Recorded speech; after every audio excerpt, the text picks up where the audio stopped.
இயேசு மீண்டும் வரப்போகிறார். அல்லேலூயா. அதுதான் ரொம்ப முக்கியம். அதற்கு காத்திருக்கிறதுக்காக தான் திருச்சபை உருவாக்கப்பட்டது.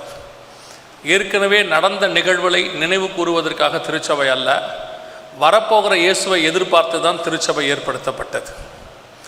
அதனால தான் நம்ம கம்யூனியன் எடுக்கும்போது கூட என்ன சொல்லி எடுக்கிறோன்னா, நான் வருமளவும் என்னை நினைவு கூறும்படி இதை செய்யுங்கள் என்றார். அப்படின்னா கம்யூனியன் உடன்படிக்கை என்பது அவர் வருகிற வரைக்கும் நடக்கக்கூடியதான ஒரு சம்பவம். சபை என்பது அவர் வரும் வரைக்கும் தான் இருக்கும். நான் கட்டடத்தை குறித்து பேசவில்லை, உங்களை குறித்து சொல்லுகிறேன். நாம் தான் கர்த்தருடைய சபையாக இருக்கிறோம். நாம் தேவனுடைய ஆலயமாக இருக்கிறோம். வசனம் நேரடியாக இருக்கிறது. தேவன் கைகளால் கட்டின ஆலயத்தில் வாசமாக இருக்கிறது இல்லை, நமக்குள் தான் வாசமாக இருக்கிறார். சபைக்கு நாம் ஆலயத்துக்கு முக்கியத்துவம் தருகிறோம். அது ஒரு கூடி வருகிற இடம், அதற்கு ஒரு முக்கியத்துவத்தை கொடுக்குறோம். ஆனால் உள்ளே இருக்கிற நாம் தான் ஆலயம்.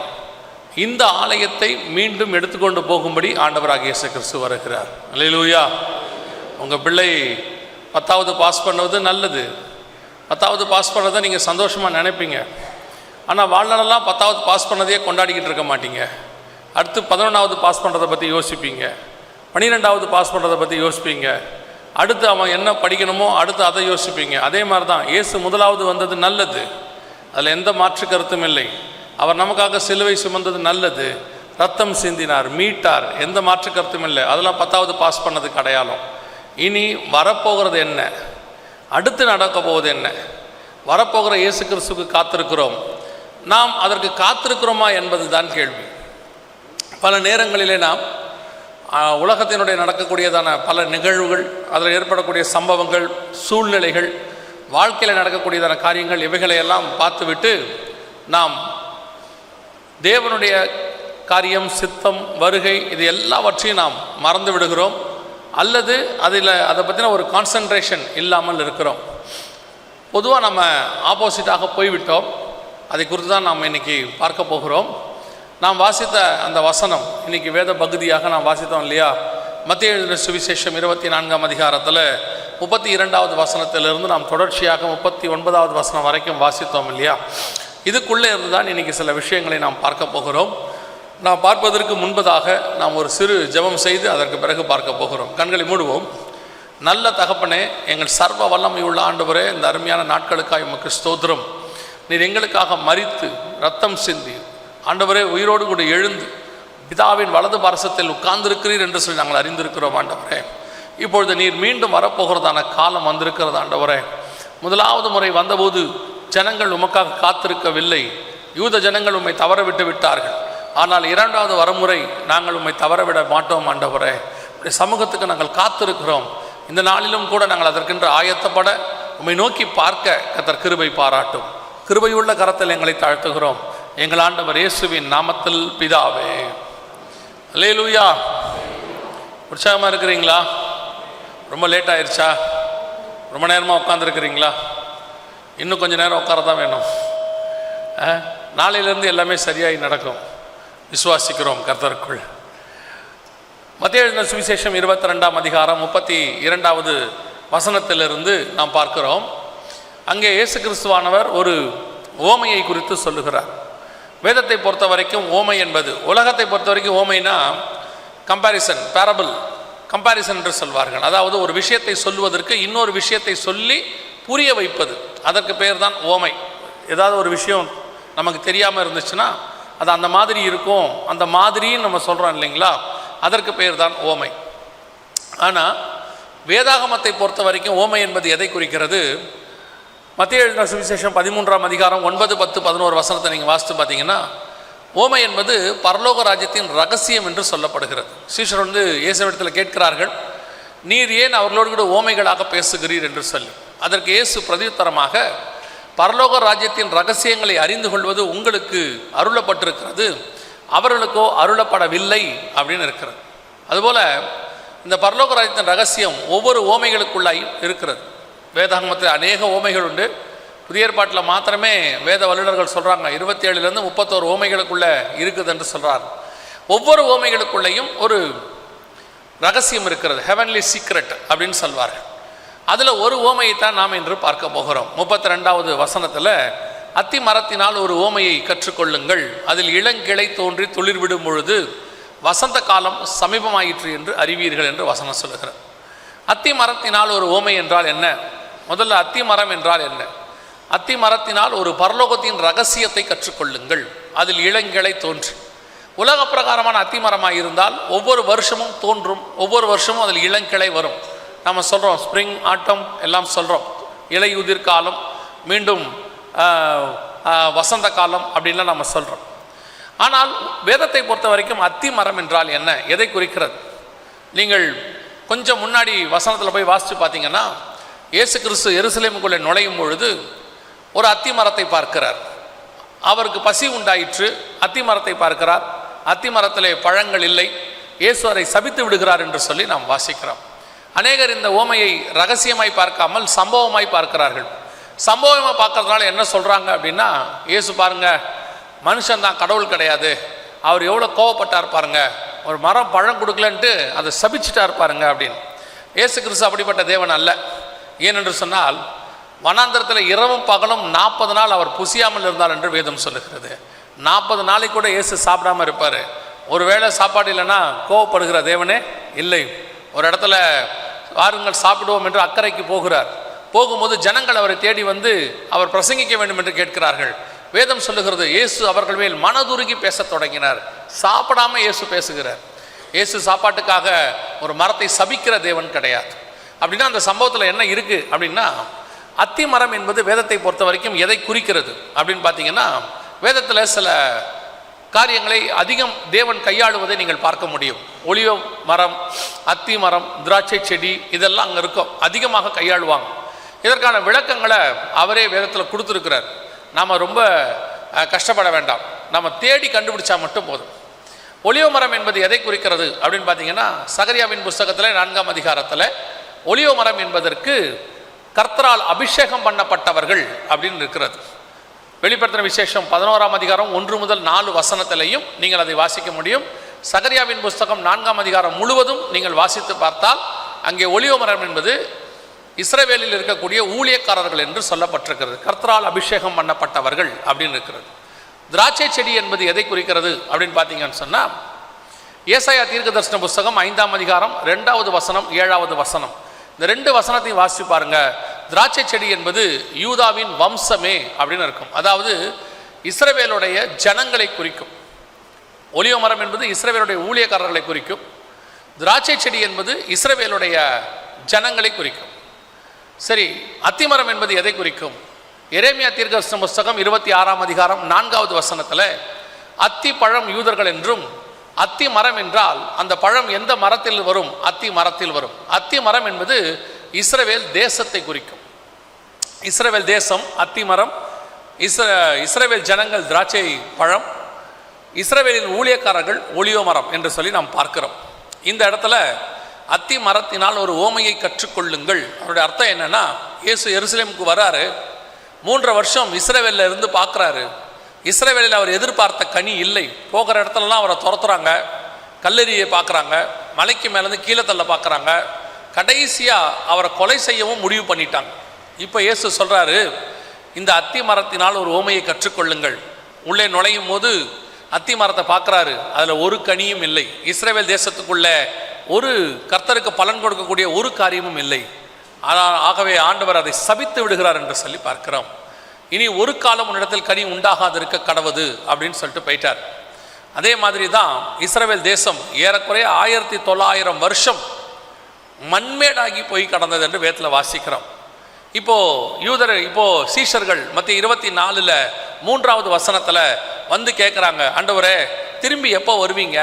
நீங்கள் வரும்போது என்ன அடையாளம்? நாங்கள் எதை வச்சு நீங்கள் வர்றதுக்கு கண்டுபிடிக்க முடியும் அப்படின்னு கேட்குறாங்க.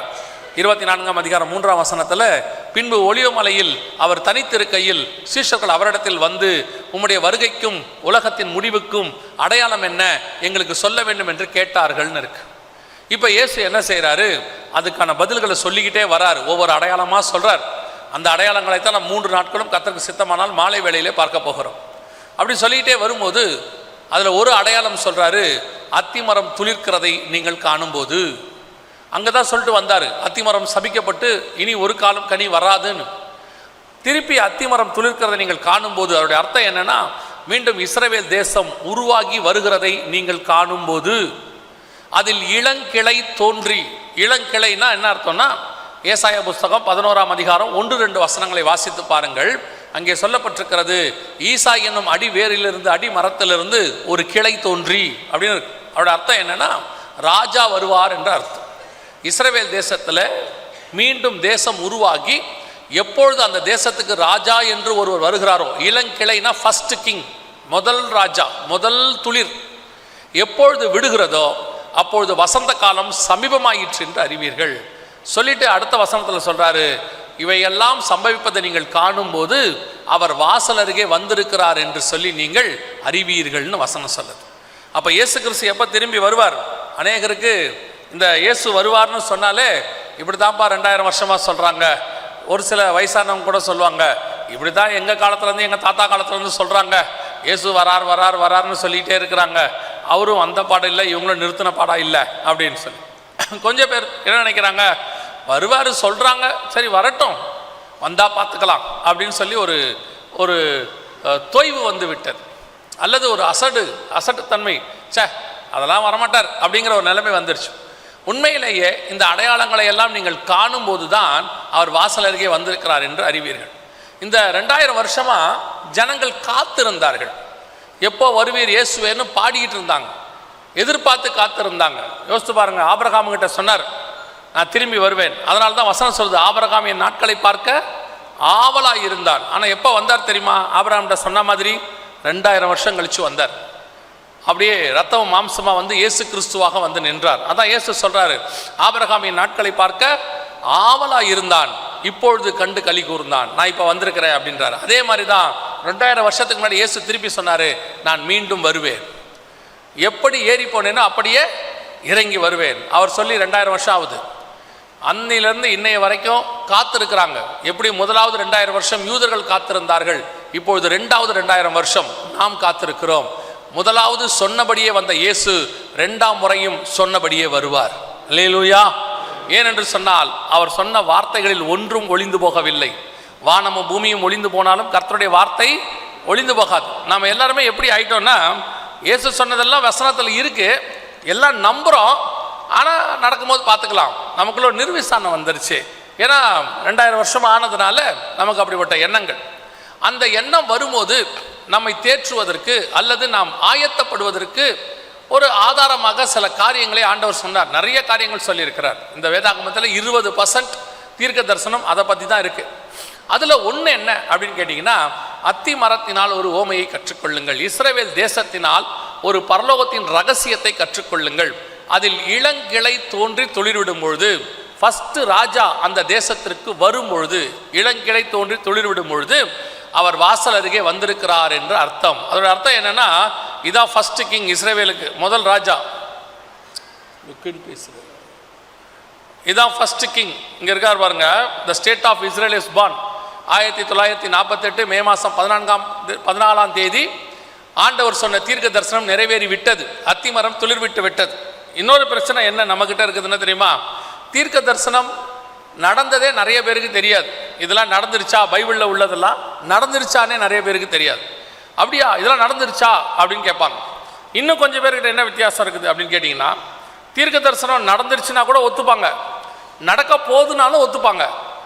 ஆனால் நம்ம காலத்தில் கொஞ்சம் தீர்க்க தரிசனம் நடந்துக்கிட்டு இருக்குதுன்னா ஒத்துக்க மாட்டாங்க. ஏன்னா அந்த நடந்துக்கிட்டு இருக்கிற காரியம் நல்லதாக இருந்துச்சுன்னா கூட பரவாயில்ல, நடந்துகிட்டு இருக்கிற காரியம் யுத்தங்களையும் யுத்தங்களின் செய்திகளையும் கேள்விப்படுவீர்கள்னா ஒத்துக்க மாட்டாங்க. அதெல்லாம் நடக்காதுங்க, கர்த்தர் கிருபை உள்ள தேவன் அப்படிம்பாங்க. நமக்கு எப்படின்னா, நம்ம காலத்தில் ஒன்றும் நடந்துடக்கூடாது, நல்லபடியாக இருக்கணும், சுமூகமாக இருக்கணும், 58 வயசு வரைக்கும் நல்ல வேலை பார்க்கணும், சம்பாதிக்கணும், அதுக்குள்ளே வீடு வாசல் கட்டிடணும், பசங்களுக்கு கல்யாணம் பண்ணிடணும், அப்புறம் 70 வயசு வரைக்கும் பேர பிள்ளைகளெல்லாம் பார்த்துட்டு அப்படியே ஒரு 70லையோ 75லையோ தூங்கிட்டு இருக்கும் போதே உயிர் போயிடணும். முழிச்சுக்கிட்டு இருக்கும் போது கூட போகக்கூடாது. இப்போ நம்ம ஆசைலாம் அதானே, நம்ம ஆசையெல்லாம் அதான். அப்படியே தூங்கிட்டு இருக்கும் போதே அதுக்கு பேர் நல்ல சாவு. முழிச்சிட்டு இருக்கும்போது செத்தா கெட்ட சாவு. அவர் ரொம்ப நல்ல சாவுங்க, என்ன தூங்கிட்டு இருக்கும் போதே போயிட்டார் அப்படிங்கிறாங்க. அப்போ நம்ம ஆசையெல்லாம் எப்படி இருக்குது? இப்படி ஏதாவது சம்பாரிச்சு வாழ்க்கையில் அப்படியே நல்லபடியாக செத்துட்டு அப்படியே கடைசியாக 1000 கூப்பிட்டு உங்களுடைய அடியானை நம்முடைய ராஜ்யத்தில் சேர்த்துக்கொள்ளும் அப்படின்னு சொல்லிட்டோம்னா வேலை முடிஞ்சிருச்சுன்னு நினைக்கிறோம். நம்மளை பொறுத்த வரைக்கும் நம்ம காலத்தில் எதுவுமே என்ன செஞ்சிடக்கூடாது, நடந்துடக்கூடாது. வேதத்தில் சொல்லப்பட்ட தீர்க்க தரிசனங்கள்லாம் நடக்குது. வானத்திலிருந்து அக்கினி வருகிறது, அது வராது. வருதுன்னு இயேசு சொல்வார், வராதுன்னு இவங்க சொல்லுவாங்க. இயேசுவை விட இவங்களுக்கு விசுவாசம் ஜாஸ்தி. ஆண்டவர் அப்படியெல்லாம் என்ன செய்ய மாட்டார், விட மாட்டார். கர்த்தர் கிருபையுள்ள தேவன். அவர் காலத்தில் தான் கொரோனா வந்துச்சு. கர்த்தர் எப்படிப்பட்ட தேவன், கிருபை உள்ள தேவன். என்ன வந்துச்சு சும்மா சொல்லுங்க, வந்துச்சா இல்லையா? வந்துச்சு. கிருபை உள்ள காலத்தில் தான் முதல் உலக யுத்தம் வந்துச்சு. கிருபை உள்ள காலத்தில் தான் 2வது உலக யுத்தம் வந்துச்சு. இதெல்லாம் எந்த காலத்தில் நடந்துச்சு, கிருபை உள்ள காலத்தில் தான் நடந்துச்சு. அப்படின்னா கிருபை உள்ள காலத்தில் இதெல்லாம் நடக்காதானா நடக்கும். ஒன்று மட்டும் நடக்கும், என்ன தெரியுமா, இவையெல்லாம் நடக்கும். அவைகளுக்கு மத்தியிலே கர்த்தர் நம்மை பத்திரமாய் பாதுகாத்துக் கொள்வார். அவ்வளோதான். இதுதான் நம்முடைய தேவையா இருக்கணும். இது நடந்தாலும் என் வலது பக்கத்தில் 1000 பேர் விழுந்தாலும் என் இடது பக்கத்தில் 10000 பேர் விழுந்தாலும் அது என்னை அணுகாது. கர்த்தர் என்னை பார்த்துப்பாரு. இப்போ உங்களுக்கு என்னன்னா, அணுகாது முக்கியம் இல்லை, நடக்கவே கூடாது. எனக்கு வருதோ இல்லையோ வரவே கூடாது அப்படின்ற எண்ணத்துக்கு வந்துட்டிய, கண்டிப்பாக வரும்.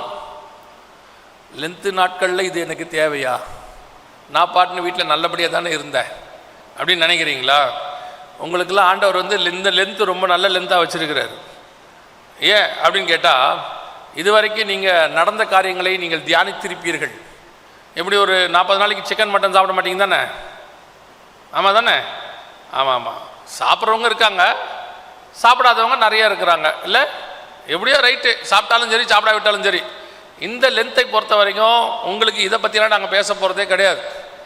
அடுத்த லென்த்துக்குள்ளே என்ன நடக்கும்னு பற்றி தான் பேச போகிறோம். இப்போ அடுத்த லென்த்தில் நீங்கள் உட்காந்து செய்தி கேட்க வழி இருக்கா வழி இல்லையான்னு நான் சொல்கிறேன். போச்சுடா அப்படிங்கிறீங்களா? நிச்சயம் வேதத்தில் சொன்ன எல்லா தீர்க்க தரிசனமும் நிறைவேறியே தீரும். அவைகள் ஒரு நாளும் ஒழிந்து போகவே போகாது. 2 வருஷத்துக்கு முன்னாடி லென்த்து நாட்கள் என்ன நடந்துச்சு, நடந்துச்சு தானே? நடக்கும், எல்லாம் நடக்கும். ஆனால் அவைகளுக்கு நடுவில் கர்த்தர் பறந்து காக்கிற பட்சியை போல நம்மை பாதுகாக்க வல்லமை உள்ளவராக இருக்கிறார். அல்லேலூயா. நம் கண்களுக்கு முன்பாக அத்திமரம் துளிர் விட்டு விட்டது. ஃபர்ஸ்ட் பார்ன், ஆண்டவர் சொன்னபடி அதில் இளங்கிளை தோன்றி ராஜா வந்துட்டார். இவர் தான் ஃபர்ஸ்ட் கிங் டேவிட் பென்கூரியன். மத்திய 24:32 நிறைவேறிடுச்சு, முடிஞ்சிருச்சு. முடிஞ்சு 76 வருஷம் ஆகுது. ஆனால் இந்த தீர்க்க தரிசனம் நடந்துச்சு நமக்கு தெரியுமா? நம்மளை பொறுத்த வரைக்கும் இஸ்ரவேல்னு ஒரு தேசம் இருக்குது, அவ்வளோதான் தெரியும். ஆனால் இந்த தீர்க்க தரிசனம் நடந்தது என்று தெரியுமா அப்படின்னு கேட்டிங்கன்னா இல்லை, தெரியாது. இப்போ நம்ம கண்ணுக்கு முன்னாடி இஸ்ரவேல்னு ஒரு தேசம் வந்துருச்சு. மத்திய 24:32 நிறைவேறி விட்டது. ஆண்டவர் சொன்னபடி அதில் இளங்கிளை தோன்றி ராஜா உருவாக்கிட்டாரு. இன்னைக்கு பென்யமின் நெத்தன்யாகு அப்படிங்கிறதான ஒரு பிரைம் மினிஸ்டர் இருக்கிறார். நம்ம ஏன் இதை பார்க்குறோம்? இதை பார்க்கறதுக்கு என்ன காரணம் அப்படின்னு கேட்டிங்கன்னா, இயேசு வருவதற்கு முன்பதாக உலகத்தில் நிறைய அடையாளங்கள் நடக்கும். நீங்கள் அந்த மத்திய 24:4 முதல் 8 வசனத்தில் வாசிச்சிங்கனாலே நிறைய அடையாளங்களை சொல்லியிருக்கிறார். அதில் ஒரு அடையாளம் தான் இப்போ நம்ம பார்க்குறோம், இஸ்ரவேல் தேசத்தை பற்றின அடையாளம். இஸ்ரவேல் தேசத்தை அல்லாமல் நீங்கள் அந்த அடையாளங்களை வேதத்தில் நீங்கள் பார்க்க முடியாது. அதையும் சேர்த்து தான் பார்க்க முடியும். இஸ்ரவேல் இல்லாமல் நீங்கள் எதையும் பிரித்து பார்க்க முடியாது, அதையும் நீங்கள் சேர்த்து தான் பார்க்கணும். இப்போ நம்ம கண்ணுக்கு முன்னாடி தேசம், இதில் ஒரு பெரிய ஆச்சரியம் என்ன தெரியுமா? இந்த தேசம் ஏறக்குறைய 1900 வருஷம் கழிச்சு வந்திருக்குது. அப்ராக்சிமேட்டான ஒரு 1875 வருஷம் கழிச்சு திருப்பி வந்திருக்கு. அதுவே பெரிய தீர்க்க தரிசனம். ஓசியாவின் புஸ்தகம் 3ஆம் அதிகாரம் 4-5 வசனம் சொல்லுது, இஸ்ரவேல் ஜனங்கள் கடைசி நாட்களில் அஞ்சிக்கையோடு கூட திரும்பி வருவார்கள். ஸ்பெஷலாக அந்த வேர்டு இருக்கும், கடைசி நாட்களில் அஞ்சிக்கையாய் திரும்பி வருவார்கள். நம்ம கண்ணுக்கு முன்னாடி இஸ்ரவேல் புத்திரர் திரும்பி வர தொடங்கிட்டாங்க. இங்கே பாருங்க, இஸ்ரவேல் புத்திரர் திரும்பி வர தொடங்கியாச்சு. இப்போ உக்ரைன்லேருந்து லாஸ்ட் பேட்ச் வந்தாங்க. உக்ரைனில் உள்ள லாஸ்ட் பேட்ச் இது புறப்பட்டு வந்தாங்க. இவர்கள் எல்லாருமே, இதெல்லாமே ஓசியா 3, 4, 5 தீர்க்கதரிசனம் நிறைவேறுதல் நம்ம கண்ணுக்கு முன்னாடி நடந்துக்கிட்டே இருக்கிறது. இப்போ நாம் எதை பார்த்து முடிக்க போகிறோம் அப்படின்னு கேட்டிங்கன்னா, இஸ்ரவேல் தேசத்தில் நடக்கக்கூடிய இப்போ நடந்துக்கிட்டு இருக்கிற சில தீர்க்க தரிசனங்கள் ஆண்டவர் சொன்னபடி எப்படி துல்லியமாய் நிறைவேறி இருக்கிறது அப்படிங்கிறதை பார்த்து தான் நாம் முடிக்க போகிறோம். கவனியுங்கள், இஸ்ரவேல் தேசம் என்றால் 3 முக்கியமான காரியங்களை உள்ளடக்கியது. 3 முக்கியமான காரியங்களை உள்ளடக்கியது. நம்பர் 1, இஸ்ரவேல் தேசத்துக்கு ராஜா இருக்கணும். நியாயாதிபதிகள் புஸ்தகம் ஃபுல்லாக இஸ்ரவேலிலே ராஜா இல்லைன்னு பைபிள் சொல்லும். ராஜா இருக்கணும். இப்போ ராஜா வந்துட்டார், அதாவது இன்னைக்கு பிரைம் மினிஸ்டர் வந்துட்டார். ரெண்டாவது, இஸ்ரவேல் தேசத்துக்கு தலைநகராக எருசலேம் இருக்கணும். எருசலேம் தலைநகராக இருந்தால் தான் இஸ்ரவேலுடையதான பர்ஃபெக்ஷன். மூன்றாவது, எருசலேமில் தேவாலயம் இருக்கணும். இது மூணும் இருந்தால் முழு இஸ்ரவேல். அப்போ தான் தீர்க்க தரிசனம் முழுமையாக நிறைவேறும் வேதத்தில் சொன்னபடி. இப்போ இஸ்ரவேல் தேசம் வந்துருச்சு, ராஜா வந்துட்டார். இதுவே ஃபஸ்ட் மிக துல்லியமான தீர்க்க தரிசனம் நிறைவேறுதல் நம் காலத்தில். இது கொஞ்சம் தெளிவாக சொன்னோன்னா நம்ம தாத்தாக்கள் காலத்தில் நிறைவேறிடுச்சு. 1948 நிறைவேறிடுச்சு. அடுத்து இஸ்ரவேலுக்கு தலைநகராக எருசலேம் இருக்கணும். எருசலேம் பட்டணத்தை பற்றி நீங்கள் கொஞ்சம் தெரிஞ்சுக்கணும். ஏன்னா அடுத்த 1 வருஷம் 2 வருஷத்துக்கு நீங்கள் எருசலேமை குறித்ததான தவறான தகவல்களை கேள்விப்படுவீர்கள். எருசலேமினுடைய சரித்திரத்தை புரட்டி பேசுவார்கள். இப்போ நம்ம வேதத்திலிருந்து அதை பார்க்க போகிறோம்.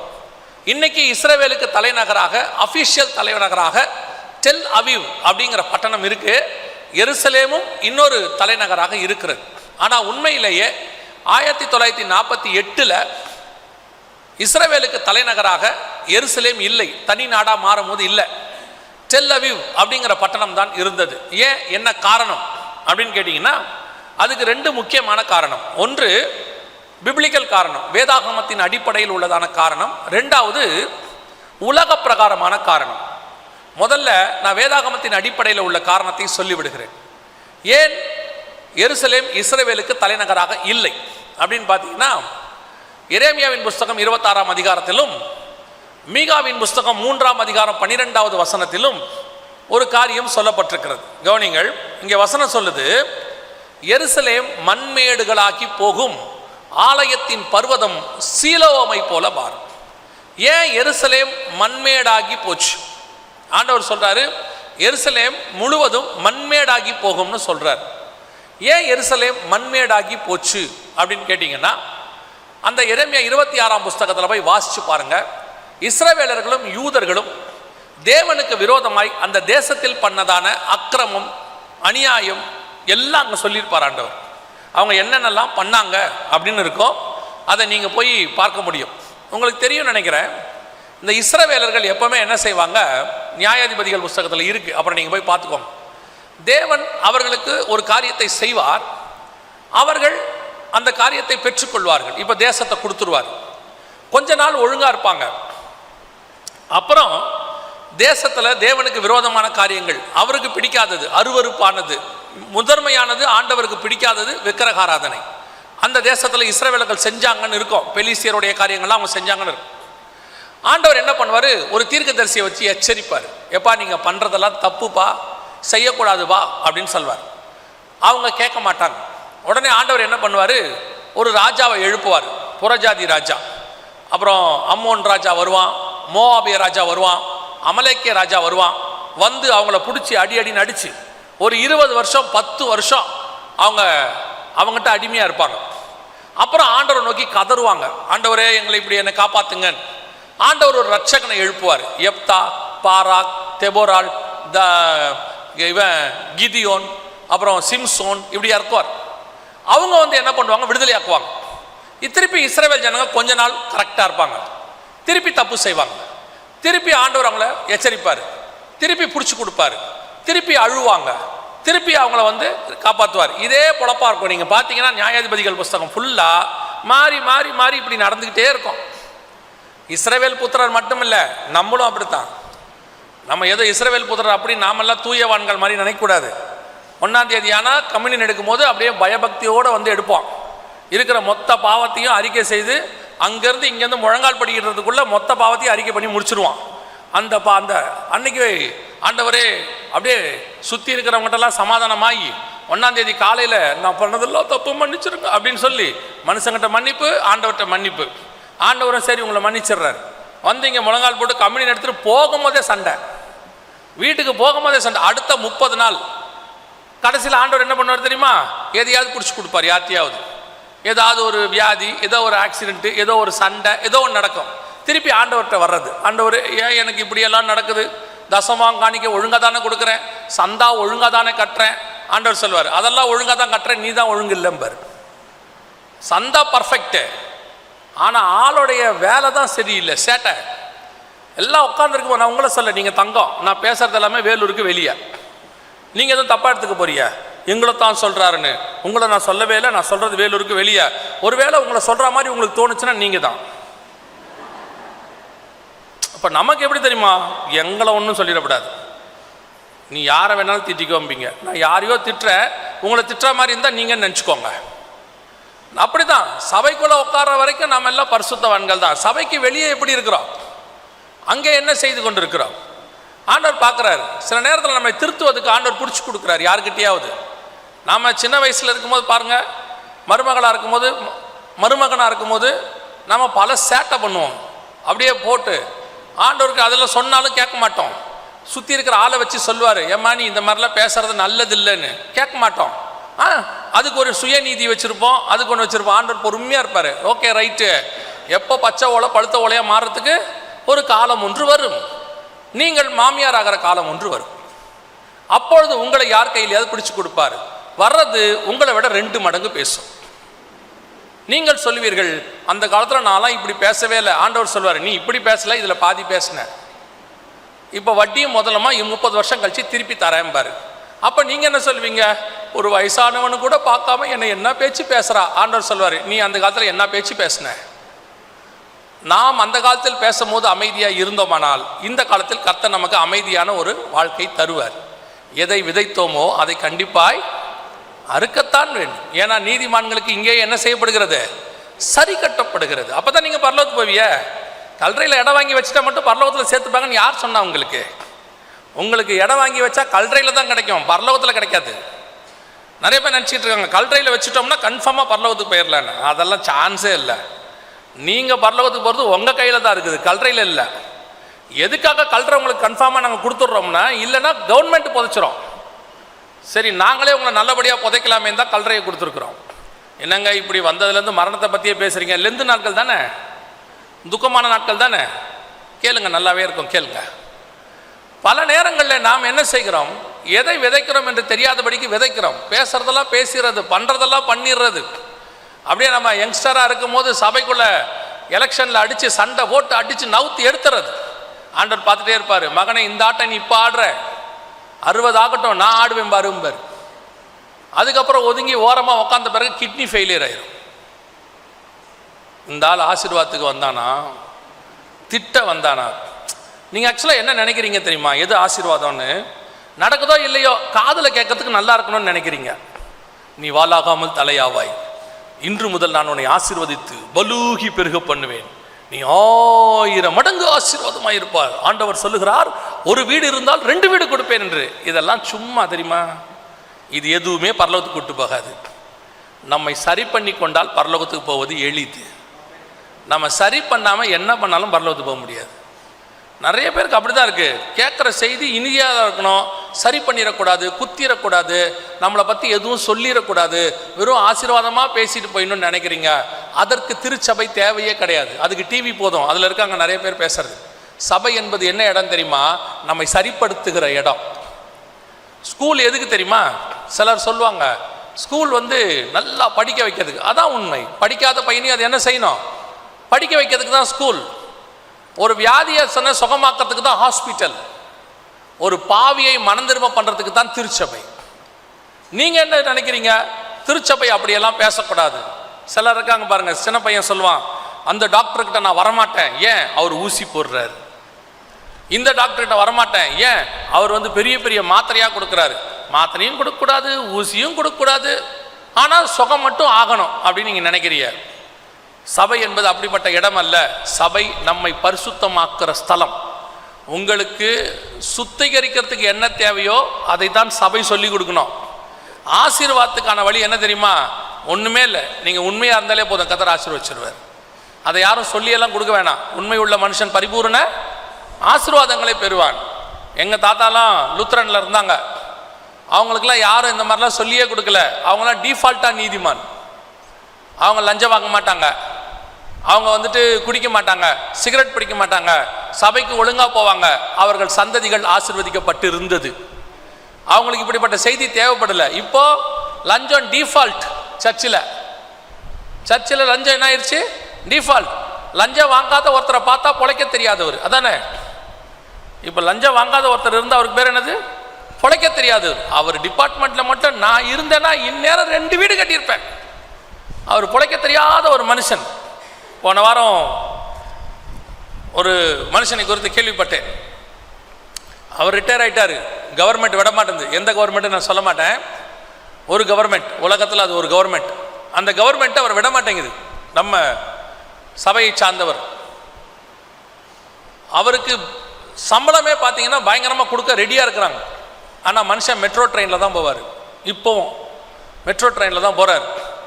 என்னங்க மெட்ரோ ட்ரெயினில் போகிறீங்கன்னு கேட்டால் அவர் சொல்கிறாரு, எனக்கு கொடுக்குற சம்பளத்தை எனக்கு மெட்ரோ ட்ரெயினில் போனால் போதும், மிச்சத்தை நான் மிஷினரிகளுக்கு நான் அனுப்பிடுவேன். அவர் நினச்சார்னா அவர் இருக்கிற இந்த போஸ்டிங்க்கு என்ன வேணாலும் செய்ய முடியும். ஆனாலும் உண்மை உள்ள மனுஷர்கள் இன்னும் நமக்குள்ளே இருக்கிறார்கள். அதைத்தான் கர்த்தர் விரும்புகிறார்.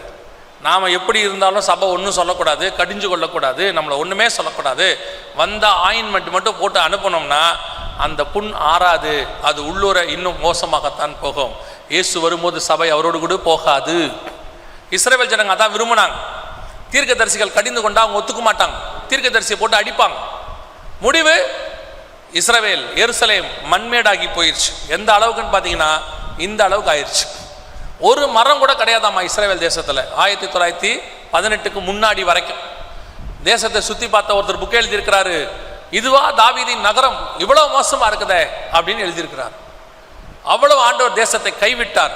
காரணம் அவர்களுக்குள் காணப்பட்ட அருவருப்பு.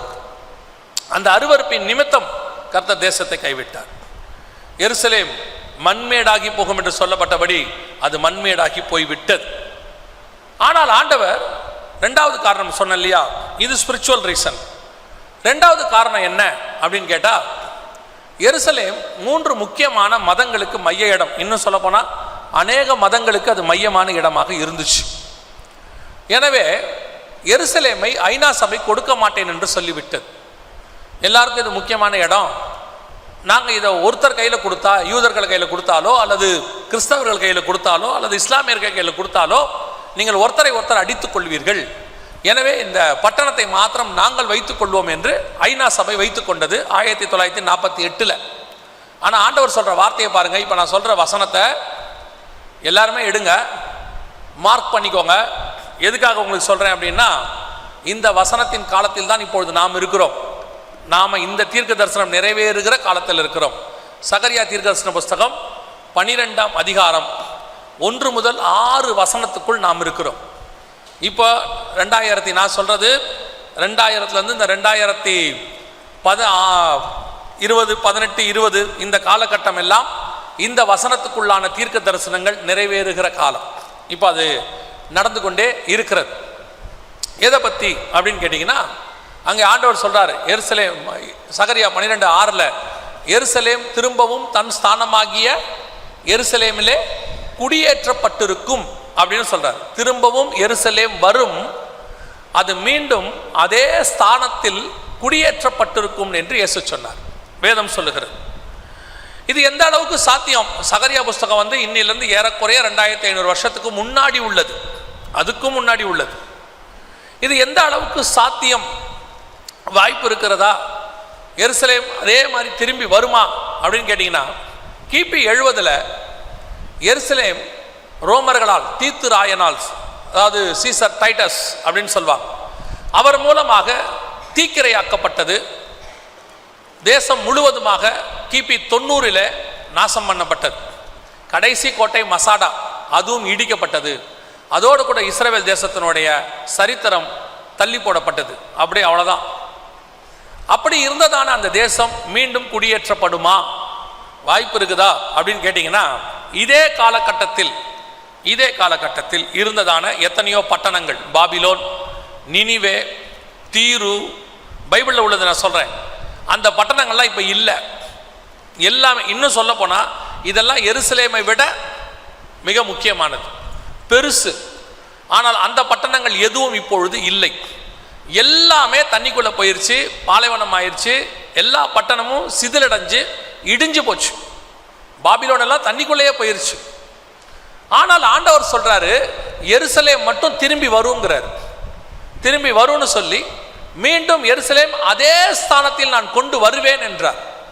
ஆண்டவர் சொன்னபடி 1967 6 நாள் யுத்தத்தில் எருசலேம் மீண்டும் இஸ்ரவேல் வசம் வந்தது. அந்த எருசலேம் பட்டணத்தை யூதர்கள் 6 நாளில் பிடித்தார்கள். 1967 ஜூன் மாதம் 5ஆம் தேதி ஆரம்பித்தது. இப்போ நீங்கள் பார்க்குற இந்த யுத்தம் இதான் ஃபர்ஸ்ட் வார், அதாவது செகண்ட் வார். இதான் உள்ளுக்குள்ள அவங்க நுழையிறாங்க பாருங்க. இதான் அஃபிஷியலாக யூதர்கள் 1900 வருஷம் கழித்து நுழையிறாங்க உள்ள. கிபி 70 வெளியே போனவங்க 1967 அஃபிஷியலாக நுழையிறாங்க. ஆண்டவர் சொன்னபடி துல்லியமான தீர்க்க தரிசனம். ஆண்டவர் சொன்னபடியே வந்துட்டாங்க திருப்பி தி சேம் பிளேஸ். இது எவ்வளோ பெரியதான தீர்க்க தரிசன நிறைவேறுதல் தெரியுமா? பார்க்கறதுக்கு சாதாரணமாக இருக்கு. இதெல்லாம் நம்ம அப்பாக்கள் காலத்தில் நடந்தது. ஆண்டவர் சொன்னபடியே நடந்துச்சு.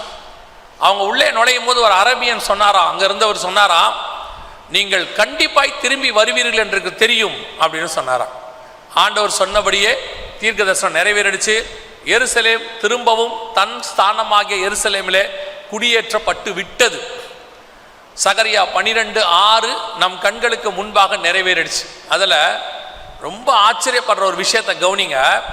இந்த யுத்தத்துக்கு நடுவில் இராணுவ வீரர்கள் எருசலேமுக்குள்ள நுழையிறாங்க. அவன் கையில் என்ன இருக்குன்னு பாருங்களேன். அவன் கையில் என்ன இருக்கு பாருங்க. அதில் பார்த்தா தெரியும். நடுவில் ஒன்று கொண்டு போறாரு பாருங்க. அந்த இராணுவ வீரர் கொண்டு போறாரு பாருங்க. டிவியில் தெரியும் என்ன வச்சிருக்கிறார் தெரியுமா? அவங்க என்ன போட்டிருக்கிறாங்க பாருங்க. மேலே உள்ளே நுழையும் போது, யுத்தத்துக்குள்ளே நுழையும் போது, அந்த பட்டணத்துக்குள், அந்த ஹோலி சைட் என்று சொல்லக்கூடியதான டெம்பிள் மவுண்ட், அந்த இடத்துக்குள் நுழையும் போது கையில் தோராவோட போறாரு. தோரானா 5 ஆகமங்கள் உள்ளதான, நம்ம சொல்கிறோம் வேதாகமம்னு 5 ஆகமம், ஆதி ஆகமத்திலிருந்து உபாகமம் வரைக்கும் உள்ள 5 ஆகமம். இந்த 5 ஆகமத்தை உடைய அந்த புத்தகத்துக்கு பேர் தான் தோரா. அதை எடுத்துக்கிட்டு அவர் போறார். அவங்க வேதம். ஏன் யூதனை கர்த்தர் ஆசீர்வதிக்கிறார்னு உங்களுக்கு தெரியுதா? யூதனை ஆசீர்வதிக்கிறதுக்கான காரணம் புரியுதா உங்களுக்கு? அவன் ஸ்பிரிச்சுவலாக எப்படி இருக்கிறாங்கிறது ரெண்டாவது. உலக பிரகாரமாய் தேவனுக்கான ஒரு வைராக்கியம் அவனுக்கு இருக்கிறது. ஒரு யுத்தத்தில் உள்ளே போகும்போது கூட பைபிளோட உள்ள நுழையிறான் பாருங்க. இன்னைக்கு நம்ம ஞாயிற்றுக்கிழமை சர்ச்சுக்கு வரும்போது கூட பைபிளோட வரமாட்டோம். சர்ச்சுக்கு வரும்போது கூட பைபிளோட வர்றதில்லை. எல்லாரும் ஆராதனைக்கு கிளம்பி நல்ல ரெடியாகி 700 தடவை கண்ணாடியை பார்த்து 300 தடவை சரி பார்த்து காரில் ஏறி உக்காந்து கார் மூவ் ஆகும்போது $1 மில்லியன் ஒரு கேள்வி கேட்பாங்க. என்ன கேள்வி தெரியுமா? பைபிள் எடுத்தீங்களா? உடனே பின்னாடி உட்காந்துருக்கிற பையன் அதுக்கு ஒரு நல்ல பதில் சொல்லுவான். என்ன சொல்லுவான்? போன வாரம் வந்து எங்கே வச்சிங்க? அப்போ அதோடைய அர்த்தம் என்ன? ஒரு வாரமாக என்ன செய்யல? பைபிளே தேடலை. பைபிளே தேடலை. சபைக்கு வரும்போது பைபிள் இல்லாமல் வரோம். சரி, இதுதான் நம்ம பழக்கமானா நம்ம அப்படி கிடையாது. பையனை ஸ்கூலுக்கு கிளப்பி அனுப்பும் போது டைரி எடுத்தியான்னு கேட்க தெரியுது, டைரியில் சைன் வாங்கினியான்னு கேட்க தெரியுது, பேட்ச் போட்டியா, நீங்கள் கேட்குறீங்க ஐடி கார்டு எடுத்தியா, புக்ஸ் எடுத்தியா, வாட்டர் பாட்டில் எடுத்தியா, இத்தனை எடுத்தியா கேட்க தெரியுது. சர்ச்சுக்கு வரும்போது பைபிள் எடுத்தியான்னு கேட்க தெரியுதா? இப்போ நாங்கள் எந்த அளவுக்கு நாங்கள் மாறிட்டோம் தெரியுமா? சர்ச் நடத்துகிறவங்க, நீங்கள் கண்டிப்பாக பைபிள் இல்லாமல் தான் வருவீங்கன்ற நம்பிக்கையில் நாங்களே ஒவ்வொரு சீட்லேயும் பைபிள் வச்சுட்டோம். பல சர்ச்சில் பார்த்தீங்கன்னா உட்கார இடத்துல என்ன வச்சுருக்கிறாங்க? பைபிள் வச்சுருக்கிறாங்க. ஏன்? நீங்கள் எடுத்துகிட்டு வர மாட்டீங்கன்னு ஒரு நம்பிக்கை எங்களுக்கு. உங்களுக்கு ஒரு உண்மை தெரியுமா? புராட்டஸ்டன்ட் சபை தான் இந்தியாவுக்கே பைபிள் கொடுத்த சபை. சீகன் பாலுக்கு தான் பைபிள் பிரிண்ட் பண்ணுறதுக்கே காரணம். உலகம் முழுக்க கொண்டு போனாங்க இவங்க தான். இன்னைக்கு நாம சபைக்கு வரும்போது என்ன செய்யறதில்ல? பைபிள் கொண்டு வரதில்லை. அது ஒரு ஃபேஷன். பைபிள் கொண்டு அப்படியே அழகாக கையை வீசிக்கிட்டு வர்றதுங்கிறது ஒரு ஃபேஷன். நாமெல்லாம் இன்னைக்கு ஆசீர்வாதமே உட்காந்துருக்கிறோமே, அதுக்கு காரணம் யார் தெரியுமா? நம்முடைய முற்பிதாக்கள், நம்ம தாத்தா, நம்ம அப்பாக்கள். அவங்களுக்கெல்லாம் நல்லதோ கெட்டதோ நீங்கள் நல்லா பார்த்துருக்கீங்களா? காலையில் எழுந்திரிச்சோடனே பைபிள் வாசித்துருவாங்க.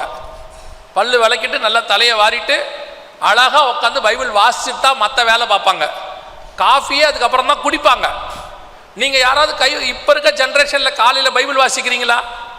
இப்போ இருக்க ஜென்ரேஷன்காரங்க ஒன்று கற்று வச்சிருக்கிறாங்க, ஒரு வார்த்தை, ரொம்ப பிஸி. இந்த வார்த்தையை கற்று வச்சிருக்கான், எதுக்கு எடுத்தாலும் பிஸி. என்னமோ நம்ம அப்பாக்கள்லாம் வேலையே செய்யாத மாதிரியும், தாத்தாக்கள்லாம் வேலையே செய்யாத மாதிரியும், இவங்க மட்டும்தான் வேலை செய்கிற மாதிரியும், ஐயோ உட்காரவே நேரம் இல்லை, ஓட நேரம் இல்லை, இப்படி சொல்லி சொல்லி எல்லாத்துக்கும் நேரம் இருக்கு. உட்காந்து வாட்ஸ்அப்பில் 1 மணி நேரம் உட்காந்துருக்காங்க, ஃபேஸ்புக்கில் 1 மணி நேரம் உட்காந்துருக்காங்க, யூடியூப் அரை மணி நேரம் பார்க்குறாங்க. எல்லாத்துக்கும் நேரம் இருக்கு. போதாததுக்கு சாயங்காலம் வந்து ஐபிஎல்ல உட்காந்துருக்காங்க 2.5 மணி நேரம், சீரியல்ல உட்காந்துருக்காங்க 3.5 மணி நேரம். ஆனால் பைபிள் வாசிக்கிறதுக்கு நேரம் இல்லை. பைபிள் வாசிக்கிறது யாருடைய வேலைன்னு பார்த்தா வயசானவங்க வேலையாக மாறி போச்சு. இப்போ காலையில் வயசானவங்க பைபிள் வாசிச்சா அவங்க அப்படித்தாங்க காலையில் எழுந்திரிச்சு பைபிள் வாசிக்கிட்டே இருப்பாங்க. என்னவோ பைபிள் வாசிக்கிறத குற்றமான ஒரு வேலையாக போச்சு.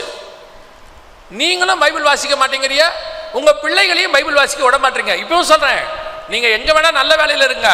அதற்கு பெரிய காரணம் என்ன தெரியுமா?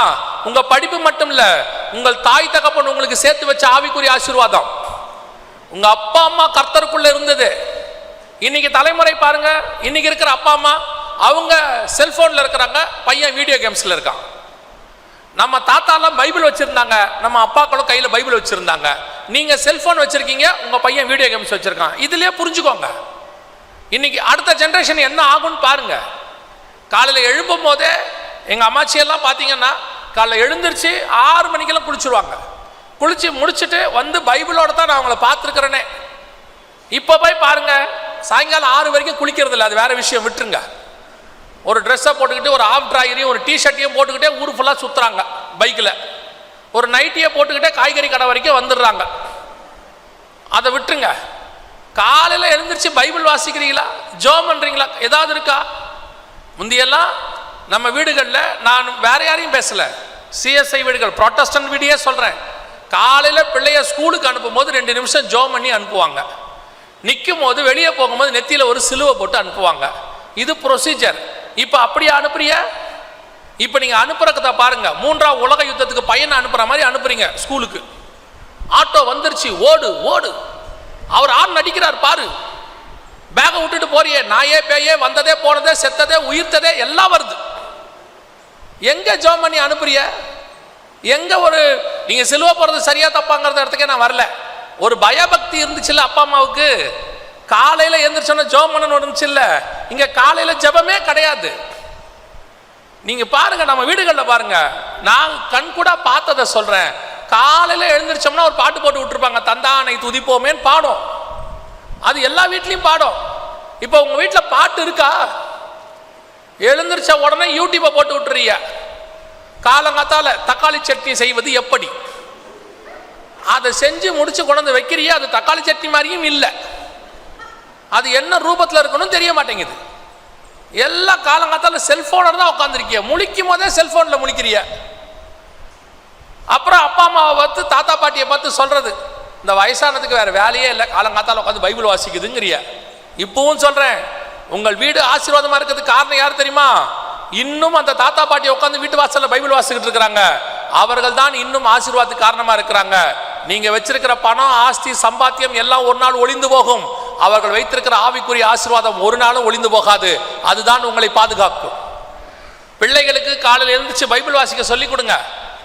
எழுந்திருக்கும் போதே எப்படி சொல்லி எழுப்புறிய? இன்னைக்கு எக்ஸாம், சீக்கிரம் எழுந்துரு, நீட்டுக்கு டெஸ்ட், மடக்குக்கு டெஸ்ட், சைடுக்கு டெஸ்ட், 10வது பப்ளிக், 12வது பப்ளிக். அவனை எழுப்பும் போதே ஹாரரா எழுப்புறீங்க, பேய் படத்துக்கு எழுப்புற மாதிரி. அவன் எழுந்திருக்கும் போதே டென்ஷனா எழுந்திருக்கிறான். முந்தி எழும்பும் போதே பைபிள் வாசின்னு எழுந்திருப்பாங்க. வாச பிறகு கேட்பாங்க என்ன வாசிங்கன்னு. என் நல்லதோ பாருங்க, இன்னைக்கும் அவர் அந்த சந்ததி ஆசீர்வாதமா இருக்கு. அப்படி எழுப்பின சந்ததி. இப்ப நீங்க எழுப்புற சந்ததி தப்பா இருக்கிறது. நாளையிலிருந்து பிள்ளைகளுக்கு காலையில பைபிள் வாசிக்க சொல்லி கொடுங்க. முதல் ஒரு அதிகாரத்தை வாசிக்க சொல்லுங்க. மிஞ்சி போச்சுன்னா 10 நிமிஷம் ஆகும்.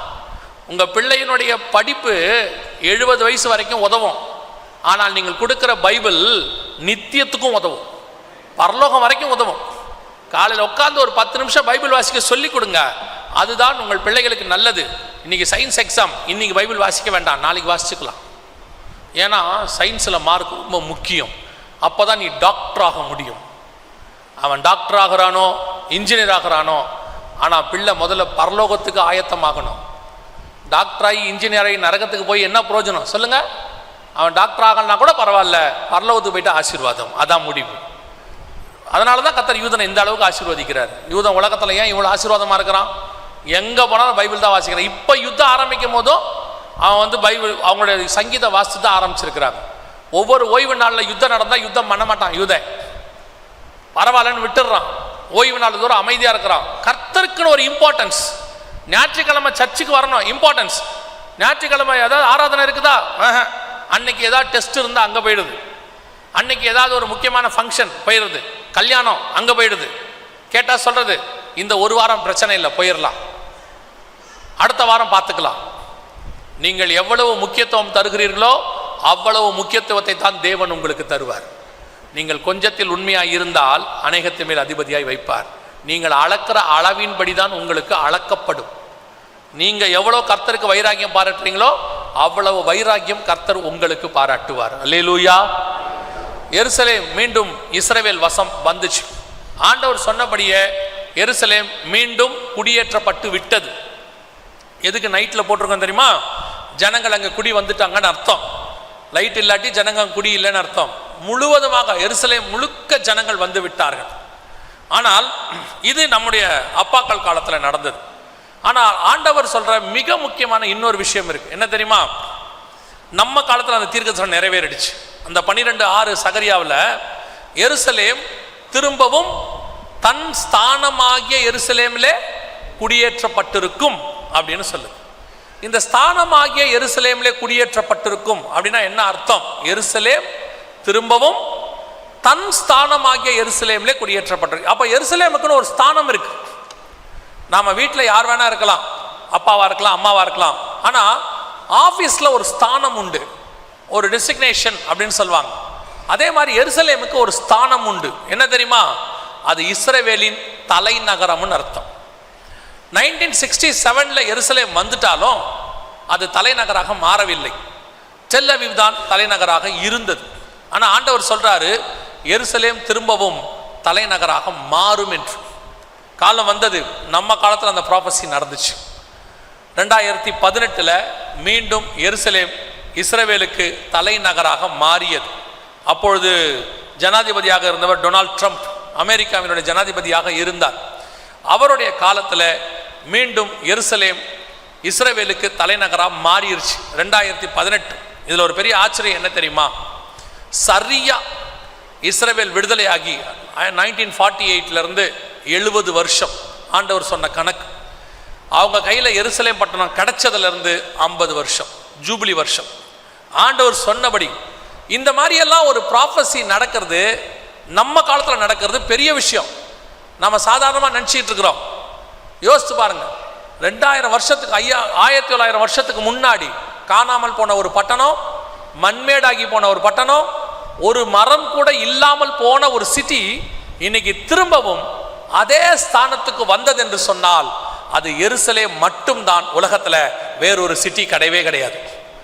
இந்த ஒரு சிட்டிக்கு மட்டும்தான் கர்த்தர் அப்படி செஞ்சிருக்கிறார். இந்த சிட்டியை கர்த்தர் அதே ஸ்தானத்தில் கொண்டு வருவாரானால் அந்த தேவன் உங்களுடைய வாழ்க்கையில் இருக்கிற ஒவ்வொரு காரியத்தையும் மீண்டும் சரி பண்ணி பழைய நிலைக்கு உங்களை கொண்டு வருவதற்கு கர்த்தர் வல்லமை உள்ள தேவனாய் இருக்கிறார். அல்லேலூயா. எத்தனையோ பேருடைய வாழ்க்கை அப்படிதான் இருக்கு. ஐயோ முடிஞ்சு போச்சு, ஆகாது, நடக்காது. ஒருவேளை இங்கே வெள்ளூரில் நீங்கள் எல்லாம் மருத்துவ ரீதியாக ரொம்ப இருப்பீங்க, சிஎம்சிக்காரங்கெல்லாம் இருப்பீங்க. ஒருவேளை இப்போ நான் சொல்கிறது உங்களுக்கு ஒத்து வருமா வராதான்னு எனக்கு தெரியாது. ஆனால் நான் வசனத்துலேருந்து பேசுகிற ஆள், அதனால் உங்களுக்கு ஒத்து வருமான்னு தெரியாது. பல நேரத்தில் இந்த டாக்டர்ஸ் சொல்லுவாங்க நோ சான்ஸ், அவ்வளோதான் முடிஞ்சிடுச்சு அப்படிம்பாங்க. குறிப்பாக இந்த குழந்தை விஷயத்துக்கு சொல்லுவாங்க, உங்களுக்கு குழந்தைக்கு சான்ஸே இல்லை, 2 பேருக்கும் குழந்தை பிறக்க வாய்ப்பே இல்லை. அப்போ என்ன பண்ணணும்? ஐவி மெத்தடுக்கு போயிடுங்க. இப்போ அது ஒரு ஃபேஷன். இப்போ ஐவி மெத்தடில் குழந்தை பெற்றுக்கிறது ஒரு ஃபேஷன். நான் சொல்லுவேன், டாக்டர்ஸ் குழந்தை பிறக்காதுன்னு ஒரு சர்டிஃபிகேட் கொடுப்பாங்க, ஒரு ரிசல்ட் கொடுப்பாங்கல்ல, அதை வாங்கி வச்சுக்கோங்க. அது வரைக்கும் ஆண்டவர் அமைதியாக தான் இருப்பார். அதை வாங்கி வச்சுக்கோங்க. வாங்கி வச்சுக்கிட்டு ஜோம் பண்ணுங்க. கர்த்தர் உங்களுக்கு குழந்தை கொடுக்க வல்லமை உள்ள தேவனாய் இருக்கிறார். எப்போ இவங்க முடியாதுங்கிறாங்களோ கர்த்தர் அப்போ முடியும்னு சொல்லுவார். நீங்க குழந்தை திருப்பி ஃபார்ம் ஆயிட்டு போய் பாருங்க, ஸ்கேன் எடுத்துட்டு சொல்லுங்க குழந்தை இருக்குன்னு காட்டும். அப்ப டாக்டர் பார்த்துட்டு ஒரு வார்த்தை சொல்லுவார். என்ன தெரியுமா சொல்லுவாரு? It's a medical miracle. நான் சொல்றேன், there is no medical miracle, only God's miracle. மெடிக்கலுக்கு ஏது மிராக்கிள்? மிராக்கிள் செய்கிறவர் கர்த்தர் தான். மெடிக்கல்ல ஏது மிராக்கிள்? அவங்கள பொறுத்த வரைக்கும் அவங்க டேர்ம்ல சொல்றாங்க, மருத்துவத்தின்படி பார்த்தா இது பயங்கரமான அற்புதம் அப்படிம்பாங்க. நான் சொல்றேன், இது கர்த்தர் செய்த அற்புதம். மருத்துவம் அற்புதம் செய்யாது, மருத்துவம் சுகமாக்கும், ஆனால் அற்புதம் செய்கிறவர் கர்த்தர். எருசலேமையே திரும்பி அவர் கட்டுவாரானால் உங்கள் குடும்பத்தை கட்டுவதற்கு கர்த்தர் வல்லமை உள்ள தேவனாய் இருக்கிறார். இவங்க முடியாதுன்னு சொன்னா நீங்க சந்தோஷப்படுங்க, கர்த்தர் முடியும்னு சொல்லுவார். அதான் உண்மை. நிறைய பேர் நினைச்சிட்டு இருக்கிறாங்க, எனக்கு ஆண்டவர் சொல்லி கொடுத்தது, என் லைஃப்ல என் ஊழியத்துல எனக்கு ஆண்டவர் சொல்லி கொடுத்தது ஒரே லைன் தான். எனக்கு புரியுற மாதிரி ஆண்டவர் சொல்லி கொடுத்தாரு, there is no end, only bend. நான் சொல்றது புரியுதா? புரியல? ஆண்டவர்கிட்ட there is no end, இதுதான் அப்படின்னு ஒரு முடிவு கிடையாது. ஆண்டவர்கிட்ட முடியாது, முடிஞ்சு போச்சு அப்படின்னு நீங்க சொன்னீங்கன்னா ஆண்டவர்கிட்ட முடிவுன்னு ஒன்று கிடையாது. ஏன்னா ஆண்டவருக்கே முடிவு கிடையாது. அவர் எட்டர்னல் காட், அவருக்கு ஆதியும் இல்லை அந்தமும் இல்லை, அவர் எட்டர்னல் காட். அப்ப அவர் நமக்கு முடிஞ்சிருச்சுன்னு சொன்னா ஆண்டவர் சொல்வாரு முடியல, இதுக்கப்புறம் தொடங்குதும்பாரு. ஆண்டவர் எப்பேற்பட்ட தேவன் பாருங்க. இனி குழந்தையே பிறக்காதுன்னு சொன்ன சாராளுக்கும் குழந்தை கொடுத்துட்டாரு. புருஷனை அறியனே எப்படி குழந்தை பிறக்கும்னு கேட்ட மரியாளுக்கும் குழந்தை கொடுத்துட்டாரு. புரியுதா உங்களுக்கு?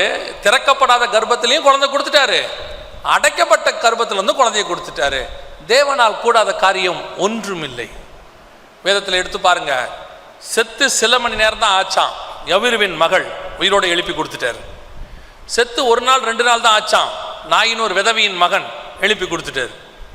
செத்து 4 நாள் ஆயிடுச்சான், நாரி போயிடுச்சான் லாசரு, அவனையும் உயிரோடு எழுப்பி கொடுத்துட்டாரு. எசேக்கியேல் 37 போய் வாசிச்சு பாருங்க, உலர்ந்த எலும்புகள் செத்து 100 ஆண்டு ஆயிடுச்சான், அந்த எலும்புகளை கூட மீண்டும் உயிரோடு கூட கொண்டு வந்து கர்த்தர் நிற்க வல்லமை உள்ள தேவனாய் இருக்கிறார். அந்த தேவன் நம்முடைய தேவன், அந்த தேவன் இன்னும் ஜீவனோடு கூட இருக்கிறார். யார் சொன்னாலும் கவலைப்படாதீங்க, முடியாது நடக்காது, அவ்வளோதான், அவன் முடிஞ்சிட்டான், உன் வியாபாரம் ஃபினிஷ்டு, இதுக்கு மேலே நடக்காது. நான் சொல்கிறேன், என் தேவனை நம்பி சொல்கிறேன், நீங்கள் கர்த்தரை விசுவாசிங்க, எந்தனுடைய எண்டில் இருந்தோம் அதை மீண்டும் துளிர்க்க பண்ணுவதற்கு தேவன் வல்லமை உள்ள தேவனாய் இருக்கிறார். 2000 வருஷம் கழித்து எருசலேமையே கொண்டு வருவாரன்னா நம்மையும் தேவன் கொண்டு வர வல்லமை உள்ளவர். பயப்படாதீங்க, முடியாதுன்னு சொன்னால் விட்டுருங்க, பரவாயில்ல, அவங்ககிட்ட ஆர்கியூ பண்ணாதீங்க, நீங்கள் போய் முழங்கால் போடுங்க, ஜெபம் பண்ணுங்க. சிலர் சொல்லுவாங்க, நீ எதுக்கும் லாய்க்கு இல்லை, உன்னை வச்சு ஒரு பிரயோஜனம் இல்லை, நீ வேஸ்ட் அப்படிம்பாங்க. ஆண்டவர் சொல்வார், நீ வேஸ்ட்டுன்னு சொல்கிற வரைக்கும் நான் வெயிட் பண்ணேன், சொல்லிட்டாங்களா, சொல்லியாச்சு, இனிமேட்டு தான் நீ எவ்வளோ யூஸ்ஃபுல்னு நான் காட்ட போகிறேன் உன்னை. அதுக்கு தான் கர்த்தர் வெயிட் பண்ண காலம் அது. எருசலேமை மீண்டும் தலைநகராக கொண்டு வந்து நிறுத்திட்டார். ஆண்டவர் சொன்னபடியே துல்லியமாய் தீர்க்க தரிசனம் நிறைவேறி விட்டது. அது நம்ம காலத்தில் நடந்த தீர்க்க தரிசனம். இப்போ நாம் ஒரே ஒரு காரியத்தை பார்த்துட்டு முடிச்சிட போகிறோம். சரியா? என்ன பார்க்க போகிறோம்னா, இனி நடக்க போகிற தீர்க்க தரிசனம் இப்போது அடுத்த 2-3 வருஷத்துக்குள்ளே நடக்கும். நீங்கள் பார்ப்பீர்கள். இதை நான் சொல்லுகிறது இல்லை, பைபிள் சொல்கிறது. நான் எப்பவும் சொல்லுவேன், நாங்கள் தீர்க்கதரிசிகள் அல்ல, நாங்கள் தீர்க்கதரிசியின் புத்திரரும் அல்ல, நாங்கள் வேதத்தில் உள்ள தீர்க்க தரிசனத்தை தான் உங்களுக்கு சொல்லுகிறோம். இங்கே என்ன நடக்க போகுது அப்படின்னு கேட்டிங்கன்னா, எருசலேமில் தேவாலயம் என்று ஒன்று இருந்தது. உங்கள் எல்லாருக்கும் தெரியும், இதுதான் அந்த தேவாலயம், தன்னுடைய மாடல். தேவாலயம் ஒன்று இருந்தது. இது சாலமோன் காலத்தில் கட்டப்பட்டது. அதற்கு பிறகு இந்த தேவாலயத்தை கர்த்தர் இடிக்க சித்தம் கொண்டார். எதுக்காக இடிக்க சித்தம் கொண்டார் அப்படின்னா, எசேக்கியேல் புஸ்தகம் 8ஆம் அதிகாரம் 6வது வசனத்தை நீங்கள் வாசிக்கும் பொழுது வேதம் சொல்லுகிறது, மனுபுத்திரனே, இங்கே இஸ்ரவேல் வம்சத்தார் செய்கிறதை காண்கிறாய் அல்லவா? என் பரிசுத்த ஸ்தலத்தை விட்டு என்னை தூரமாய் போகும் பண்ணும்படியாக இஸ்ரவேல் வம்சத்தார் மிகுந்த அருவருப்புகளை செய்கிறார்கள், இதிலும் மேலானவைகளை நீ காண்பாய் அப்படின்னு ஆண்டவர் சொல்றார். அவங்க என்ன பண்ணாங்களா, ஆலயத்துக்குள்ள அருவருப்பான காரியங்களை செய்தார்கள். என்ன அருவருப்புலாம் செஞ்சாங்கன்னு சொல்லி அந்த 7வது வசனத்துலேருந்து இருக்கு. அப்புறமா நீங்கள் போய் வீட்டில் படிச்சுக்கொள்ளுங்க, இப்போ நமக்கு நேரம் இல்லை. இன்னைக்கு அந்த 8ஆம் அதிகாரத்தில் என்னென்ன அருவருப்புகள் சொல்லப்பட்டிருக்கிறதோ எல்லா அருவருப்பும் இன்னைக்கு உலகம் முழுக்க இருக்கிற தேவாலயங்களில் வந்து விட்டது. எல்லாத்திலையும் சொல்லலை, ஒரு சில ஆலயங்கள் இன்னும் உண்மையாக இருக்கிறது.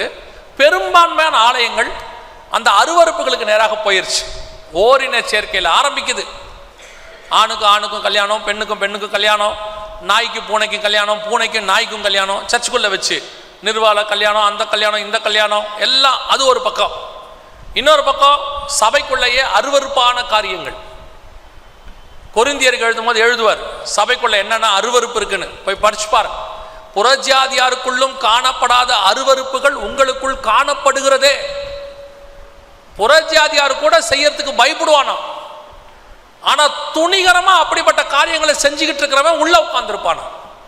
கொரிந்தியருக்கு எழுதுறார், சபை என்பது அருவருப்புகளால் நிறைந்த இடமாய் மாறிக்கிட்டு இருக்குது. சர்ச் இங்கே ஒரே தேவனை ஆராதிக்கிறோம், ஒரே ரத்தத்தை பானம் பண்ணுகிறோம், ஒரே மாம்சத்தை நாம் புசிக்கிறோம். அப்படி இருக்கும்போது இங்கே எப்படி பாகுபாடு வரும்? பணத்தினால பாகுபாடு, பணத்தை வச்சிருக்கிறவனுக்கு முன்னுரிமை, பணம் இல்லாதவனுக்கு ஒரு மட்டம் தட்டுறது, படித்தவங்களுக்கு முன்னுரிமை, படித்தவர்களுக்கு ஒரு முன்னுரிமை கொடுத்துட்டு படிக்காதவங்களை மட்டம் தட்டுறது, இன்ன ஜாதிக்காரங்களுக்குன்னு ஒரு முன்னுரிமை, மற்ற ஜாதிக்காரங்களாக இருந்தால் மட்டம் தட்டுறது. இதெல்லாம் சபைகளுக்குள் காணப்படுகிற அருவருப்பு. உங்க பணம், உங்க படிப்பு, உங்க ஜாதி, உங்க மற்ற சோ எல்லாம் சர்ச்சுக்கு வெளியே. சபை ஒரே தேவனை ஆராதிக்கிற இடம். இங்கே அத்தனை பேரும் ஒரு தேவனுக்கு பிறந்தவர்கள், ஒரு கர்த்தருக்குள்ள இருக்கிறோம். இங்க எந்த பாகுபாடும் கிடையாது. சிலருக்கு முன்னுரிமை கொடுத்து இங்கே வந்து எல்லாத்தையும் இம்பார்ட்டன்ஸ் கொடுத்து ஒரு சிலரை மட்டம் தட்டி. நான் உங்களுக்கு சொல்றேன், எப்ப தாவீதை அந்த குடும்பத்தார் மட்டம் தட்டினார்களோ அவனைத்தான் கர்த்தர் ராஜாவாக மாத்தினார். சபைகளுக்குள்ள இந்த பாகுபாடே இருக்கக்கூடாது. அப்படியே குரூப்பா சேர்ந்துக்கிறது. நான் உங்களை சொல்லல, நீங்க தங்கம். நான் பேசுறது எல்லாமே வேலூருக்கு வெளியே, இங்கிருந்து ஆற்காடு போற வழியில இருக்கிற சபைகளை பத்தி பேசுறேன்னு வச்சுக்கோங்க. நீங்க யாரும் தப்பா எடுத்துக்க போறீங்க. ஏன்னா உங்க சர்ச்சை பத்தி எனக்கு தெரியவே தெரியாது. நான் இப்பதான் ஃபர்ஸ்ட் வரேன். வந்த உடனே நேரா மீட்டிங்க்கு வந்துட்டேன். முகம் கூட களவு உள்ள என்ன சகோதரர்கள் புறப்படுங்க புறப்படுங்க புறப்படுங்கன்னு கூப்பிட்டு வந்துட்டாங்க. டீ காப்பி கூட வாங்கி தரல. இருக்கட்டும், அதையும் சொல்லிடணும்ல. சரியா? தண்ணியாவது கொடுத்தாங்க, குடிச்சிக்கிறேன் கொஞ்சம்.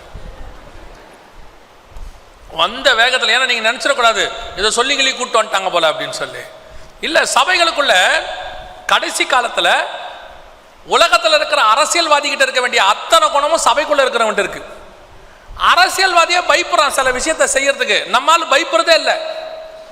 நல்ல வேலை இவெல்லாம் அரசியலுக்கு போய் அதை கெடுக்காம போனான். சபைக்குள்ள அரசியல், சபைக்குள்ள உட்காந்துக்கிட்டு சண்டை, குரூப்பிசம். நான் இப்படி சொல்றேன், தப்பா எடுத்துக்காதீங்க. எடுத்துக்கிட்டாலே என்ன பிரச்சனை இல்லை, நீங்க திருப்பி கூப்பிட மாட்டீங்க, அவ்வளவுதானே. ஆனா சொல்லிட்டு போயிடுறேன், நான் போகும்போது ஒரு ரூபாயில பரலோகத்துக்கு போக மாட்டீங்க. உள்ளுக்குள்ள உட்காந்து இப்படி பேசிக்கிட்டு இருந்தீங்கன்னா, ஏன்னா உங்களை விட்டா நீங்க பரலோகத்துக்கு எடுத்து முடிவியா. அங்க போய் தூதனையா பிரிச்சிருவீங்க. நீ நம்ம ஜாதிக்காரண்டே, நீ ஏன் அவன் கூட சேர்ந்து ஆராதிக்கிற? நீ ஆண்டவர்கிட்ட கேளு, 33% இட ஒதுக்கீடு கேளு. நம்ம பரலோகத்தை 3ஆ பிரிப்போம், நாம தனியா ஆராதிப்போம், நாம் எல்லாம் ஒரே கூட்டமா இருப்போம். ஆண்டவர் சொல்வாரு, அந்த பயலை பிடிச்ச மாதிரி வெளியே தள்ளு. சபைக்குள்ள உட்காந்துக்கிட்டு என்ன சேட்டை? உள்ளுக்குள்ள உட்காந்துக்கிட்டு நீங்கள் பைபிளை ஒழுங்காய் விசுவாசிக்கிற ஜனங்களாக இருந்தால் பாகுபாடை நம்பாதவர்களாக இருக்கணும். ஒரு ஆதாம் ஏவாளுக்கு எல்லாரும் பிறந்தாங்கன்னு நீங்க நம்புனீங்கன்னா எப்படி இத்தனை பாகுபாடு வரும்? ஒரு தாய் தகப்பனுக்கு ஒரே கேஸ்டுக்குள்ள தான் எல்லாரும் இருக்கணும், நியாயமா? எப்படி இத்தனை வரும்? இது பிசாசால் உருவாக்கப்பட்டது, தெரியும் எல்லாம், ஆனா போகாது. கவனிச்சு கொள்ளுங்க. சபைக்குள்ள அருவருப்பு காணப்பட்டால் கர்த்தர் ஒரு நாளும் அனுமதிக்க மாட்டார். அமைதியா இருக்காருன்னு மட்டும் நினைச்சுக்காதீங்க. அவர் நீடிய பொறுமை உள்ளவராய் இருக்கிறார். அதை ரட்சிப்பு என்று உணருங்கள். இல்லை என்றால் நியாயம் தீர்க்கிற தேவன் வந்து கொண்டிருக்கிறார். முதலாவது ஆலயத்தை இடிச்சிட்டார். சபைகளுக்குள்ள இருந்த அருவருப்புகளை பார்த்து கர்த்தர் சொல்லிட்டாரு, நேபுகாத்நேச்சாரை வச்சு தீக்கரையாக்கி விட்டாரு, எரிச்சு போடுறாருட்டார். எரிஞ்சு போச்சு. 70 வருஷம் தேவாலயம் இல்லை. அப்புறம் செருபாபேலை கூப்பிட்டார், நீ வா இந்த ஆலயத்தை கட்டுனார். ஆகாய் புஸ்தகத்தில் இருக்கு 2ஆம் அதிகாரத்தில். ஆலயத்தை கட்டுன்னு சொன்னார். ஆலயத்தை செருபாபேல் கட்டினார். கட்டி முடிச்சோன்னா ஆலயம் நல்லா தான் இருந்துச்சு. கொஞ்ச நாள் ஆச்சு, திருப்பி ஆலயத்துக்குள்ள பிரச்சனை வந்துருச்சு. 21ஆம் அதிகாரம் மத்திய எழுதின சுவிசேஷம் 12வது வசனத்தில் ஆலயத்தில் என்ன பிரச்சனை வந்துச்சு அப்படின்னு ஆண்டவர் சொல்றாரு. 21:12 நான் வாசிக்கிறேன். இயேசு தேவாலயத்தில் பிரவேசித்து ஆலயத்தில் விற்கிறவர்களையும் கொள்ளுகிறவர்களுமாகிய யாவரையும் வெளியே துரத்தி காசுக்காருடைய பலகைகளையும் புறா விற்கிறவருடைய ஆசனங்களையும் கவிழ்த்து போட்டார். ஆலயம் எப்படி மாறிடுச்சான்? கமர்ஷியல் சைட்டா மாறிடுச்சான், பிசினஸ் சென்டர், உள்ளுக்குள்ள வியாபாரம். அதனால அந்த ஆலயத்தினுடைய முடிவு என்னாச்சு தெரியுமா? மத்தேயு 24:2 சொல்லுது, ஒரு கல்லின் மேல் ஒரு கல் இல்லாதபடிக்கு கர்த்தர் என்ன பண்ணிட்டாரு? இடிச்சு போட்டாரு. இன்னைக்கு அங்க ஆலயமே இல்ல. நல்லா கவனிங்க, ஆலயம் இருக்க வேண்டிய இடத்துல வேறொரு வழிபாட்டு தலம் இருக்கு. இப்ப இருக்கு, ஆலயம் இல்ல அந்த இடத்துல. God destroyed, demolished. காரணம் என்ன? ஆலயத்துக்குள்ள business. The church is not the commercial site. This is the holy site to worship the Almighty God. சர்வ வல்லமையுள்ள தேவனை ஆராதிக்கிற ஸ்தலம். இங்கே வியாபாரத்திற்கு இடமில்லை. பலவிதமான வியாபாரங்கள் உள்ளே நடக்குது. அது எல்லா லெவல்லையும் நடக்குது. ஆண்டவர் பார்த்துக்கிட்டே இருக்கிறாரு. ஓ, நடத்துறீங்களா? நடத்துங்க. எத்தனை வருஷம் நடந்துச்சான் தெரியுமா?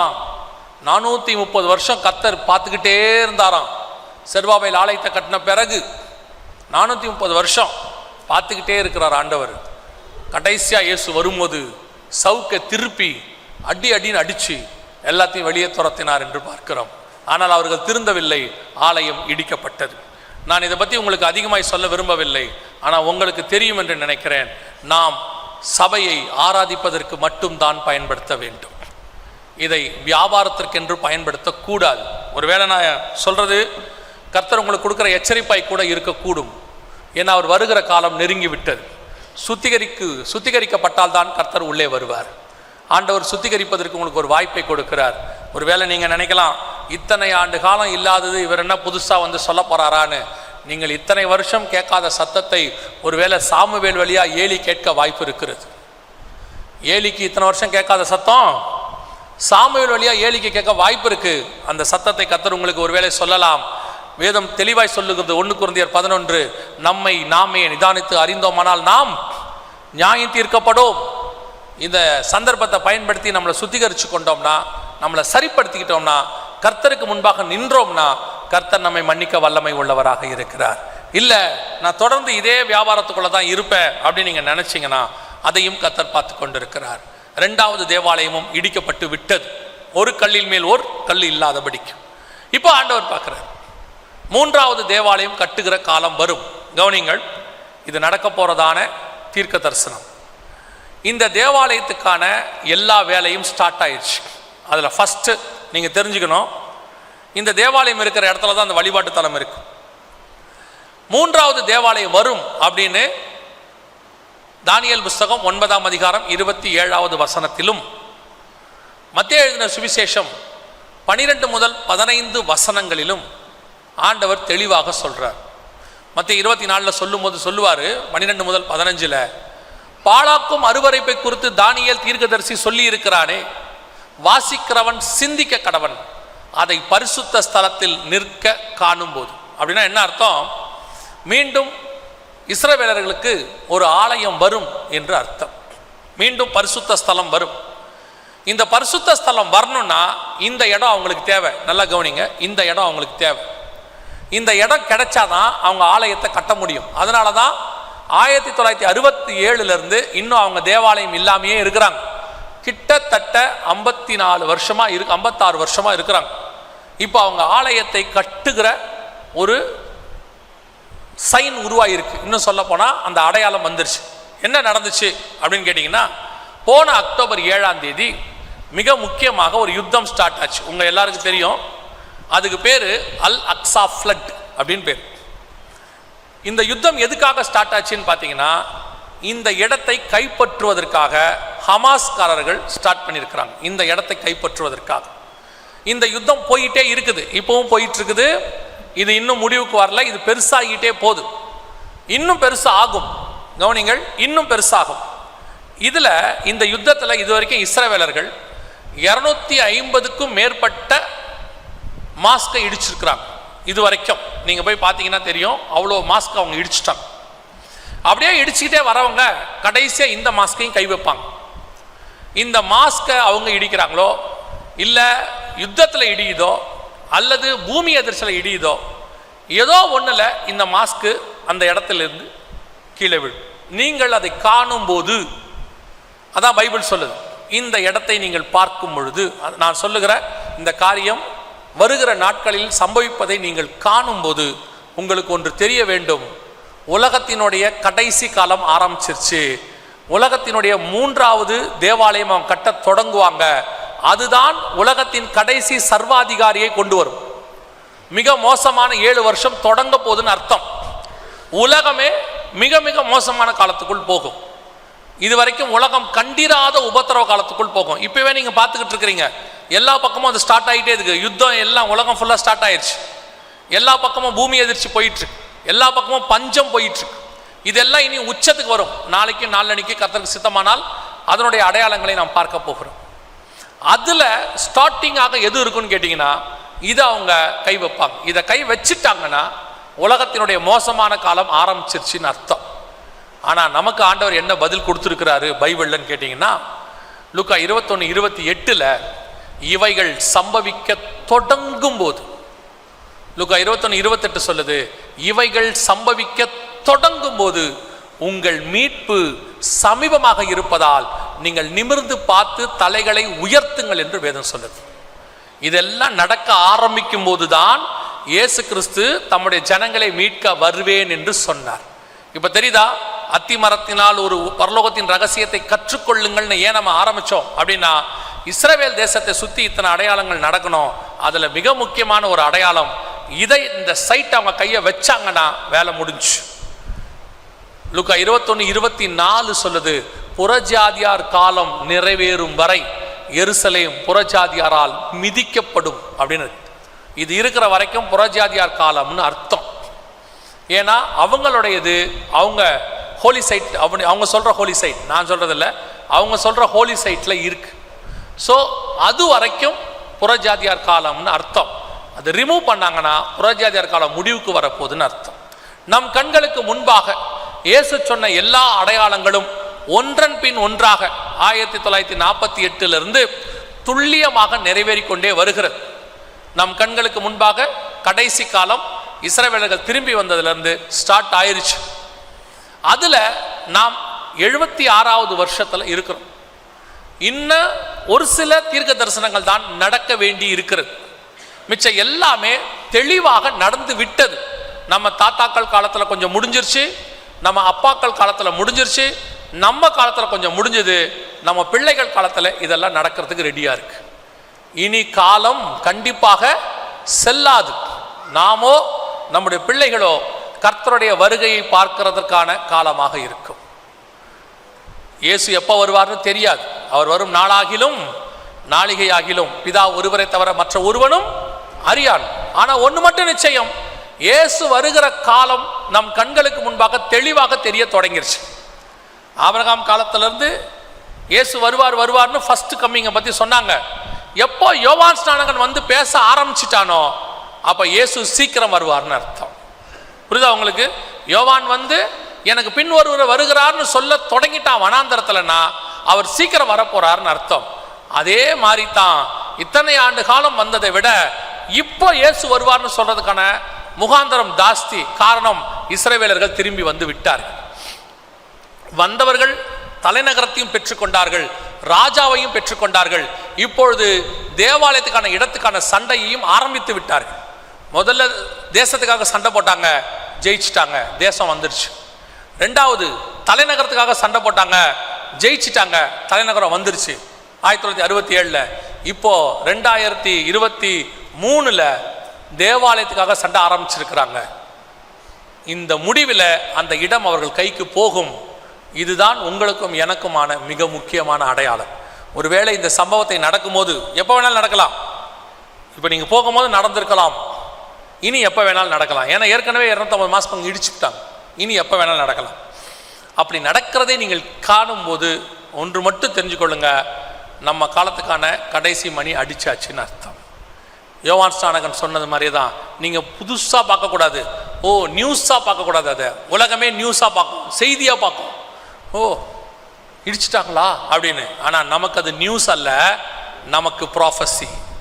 ஏற்கனவே தேவன் எனக்கு சொல்லிட்டாரு, அது நடந்துருச்சு, நான் என்ன ஆயத்தப்படுத்தணும். அது விழுறதுக்கும் நமக்கும் எந்த சம்பந்தமும் இல்லை, அதனால நமக்கு ஒரு பிரயோஜனமும் இல்லை.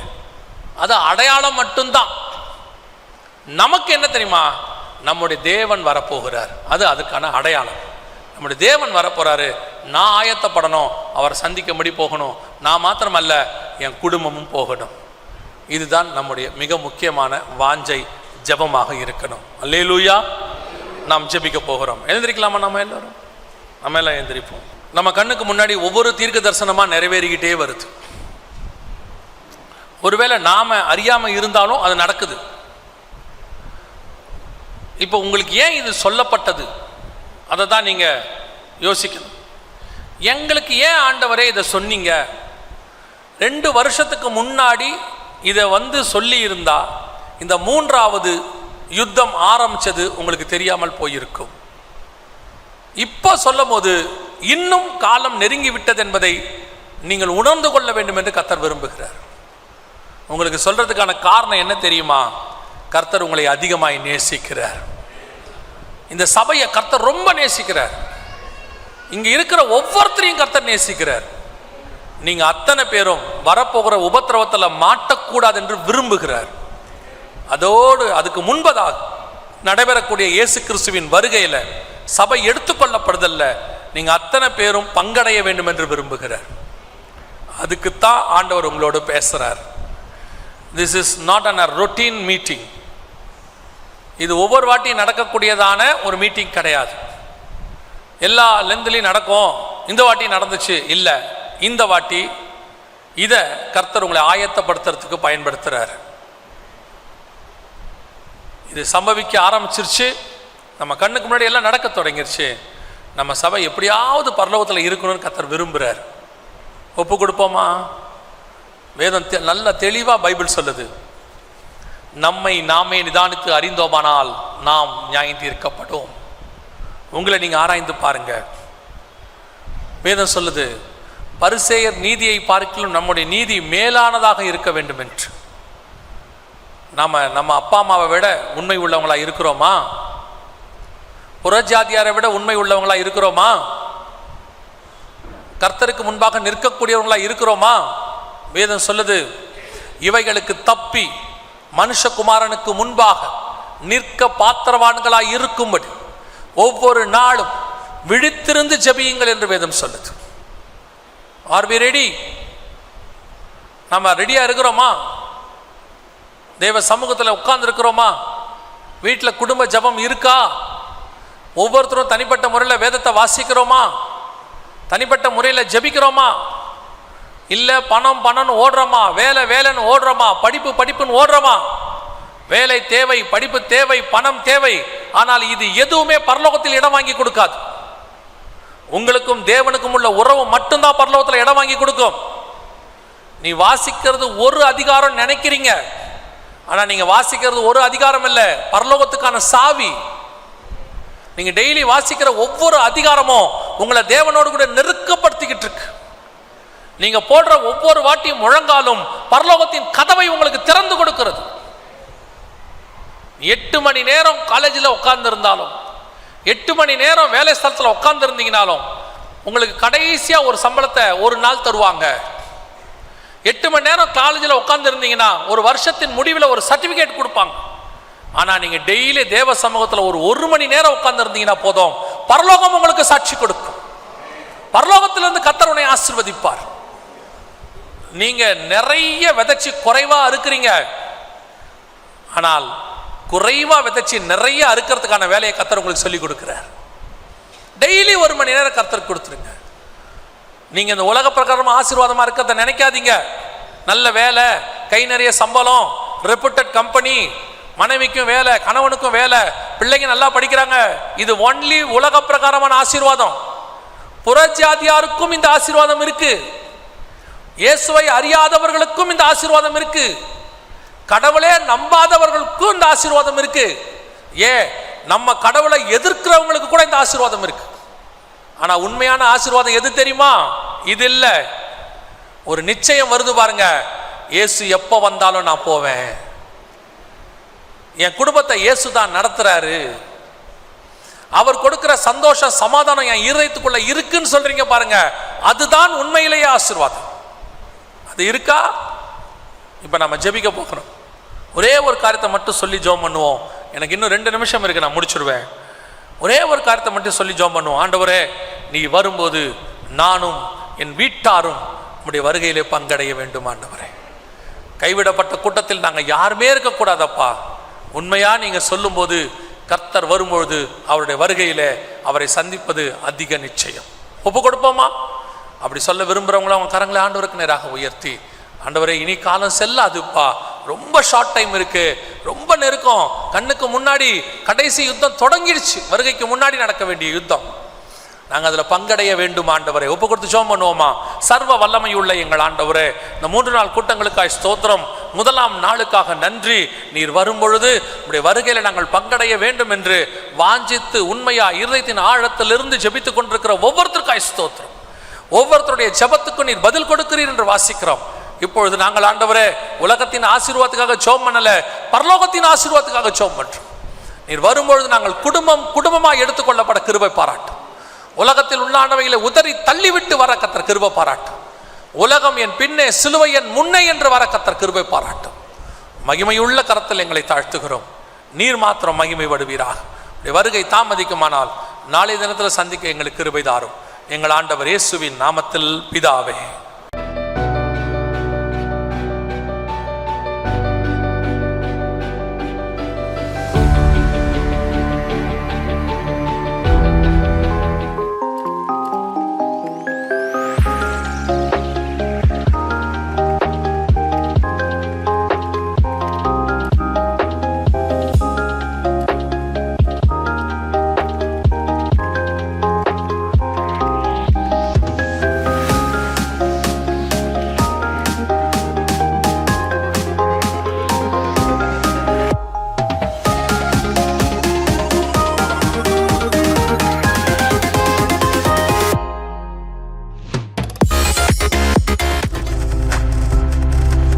நீங்கள் பார்த்துக் கொண்டிருப்பது உங்கள் ஜாய் டிவி. உங்கள் துக்கம் சந்தோஷமாய் மாறும்.